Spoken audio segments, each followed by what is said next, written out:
know you look the other way.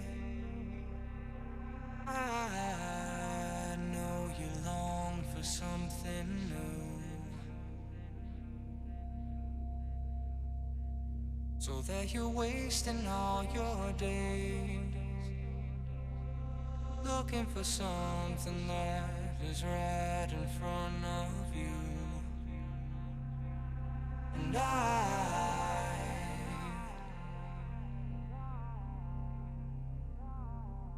just want them to notice you.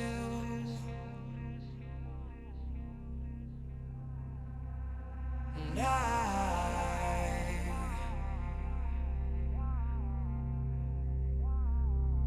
I'll never let go of you.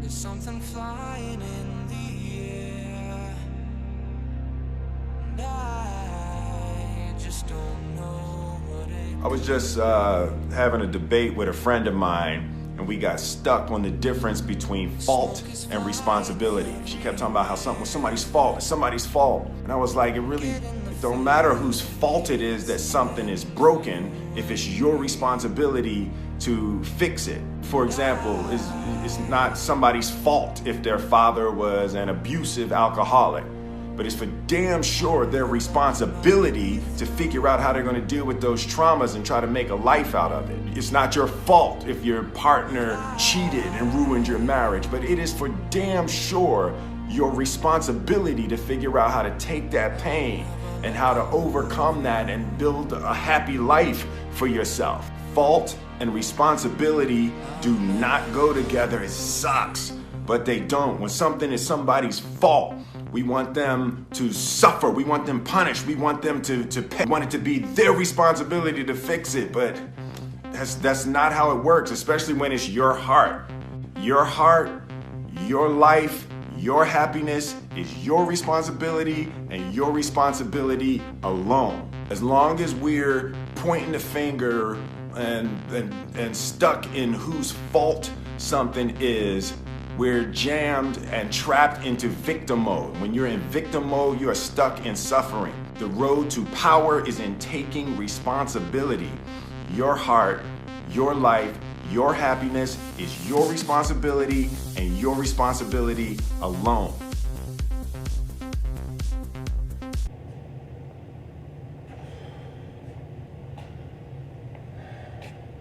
So there's a few exercises where there's like these milestones, right? You know, squats, you know, like 3 plates, barbell curls, you know, 45 on each side, or deadlifts, 3 plates. Well, military presses, a plate of 45 on each side is definitely a goal. It's one of those milestones, right? The next one would be 2 45s on each side. So we're going to attempt this today. See how it goes.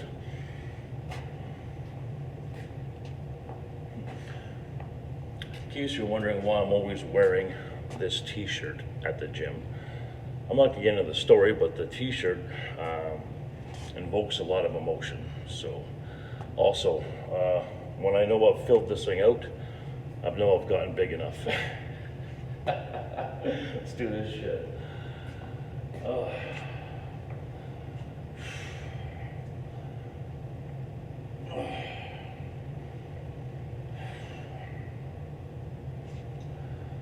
So it's 2 or 3 we have to do. 1 doesn't count. It's 2 or 3.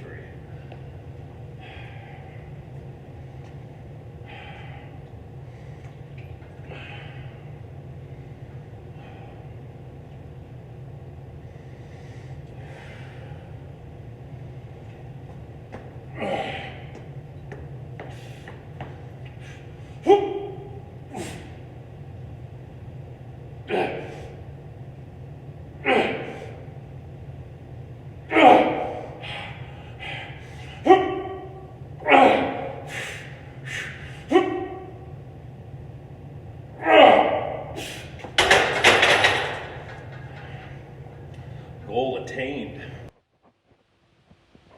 So besides hitting personal bests on military presses and squats and deadlifts and stuff like that, what's really, really satisfying is this. When you can start doing the entire stack on machines. So last workout, we were down to 190, so it's been a good day for shoulders today.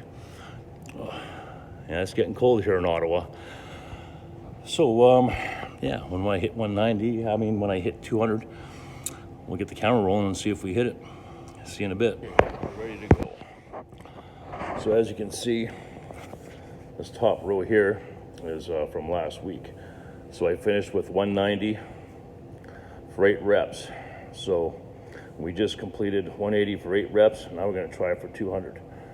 Now, unlike the big compound movements like military presses and deadlifts, where you can get away with using a weight so heavy that you're at 2 or 3 reps, well, for smaller movements like this, I won't go up for the highest I'll go to, lowest I'll go for reps is 6. Anything under that, I don't want to risk injuring myself, because you can always train. Once you injure yourself, it's the worst fucking thing in the world, because it hinders you so much, right? Like right now, I'm nursing a forearm injury from hammer curls because I was a fucking idiot and didn't warm up properly on that. So same kind of thing, right? So if we can hit 200 for 6, then next week we'll, after feeling amazing for doing stack, but the next workout we'll start using the dumbbells for side laterals, just on our last heavy set. But we'll continue to use the machine for the first, 5 or 6 sets, just because it's more stricter, it's more controlled, and it's just a better thing. But obviously, once we've hit our maximum on the stack, we'll have to go over to heavy dumbbells for side laterals, and that's a whole different other animal. So we want to be sure we're ready before we get to that. So let's see if we can get these out for 6. Normally I would stay really controlled without cheating on these, but on your last, when you're at the bottom of the movement, like normally what I'll do for the higher reps, if I'm around, usually I start off at 30 reps, I'll keep the movement short and small, and then once you start getting heavier, you'll still stay controlled, but once you're at the bottom, sometimes you'll have to bounce a little bit just to get those extra couple of sets out, extra couple of reps. You don't want to keep bouncing it every set, every rep, right? Because it kind of defeats the purpose, So just on your last couple of reps, if you had a training partner, you wouldn't have to bounce at your last couple, but, be smart about it. So let's see how we do here. Oh boy, that's fucking heavy. The starting position is always the hardest.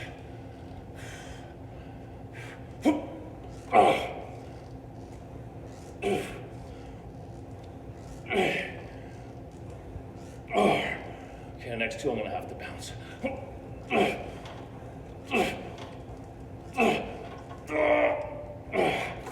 think we got 7. I lost fucking count. But that's a PR for sure. We're ready for heavy dumbbells now. It only took a year. Been a good day for shoulders for sure. Been a great day for shoulders.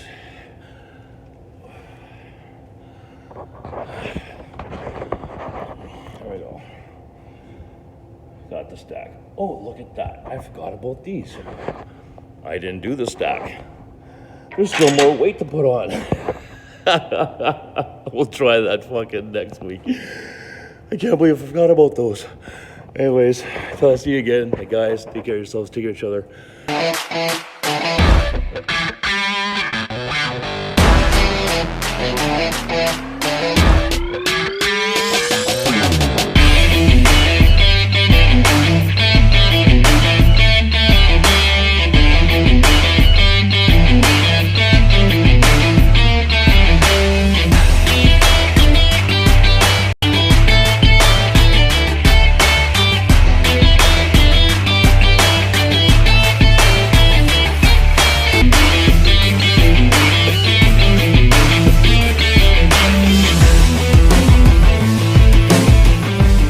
This episode is brought to you by 6 Star, guaranteed to make you big as fuck!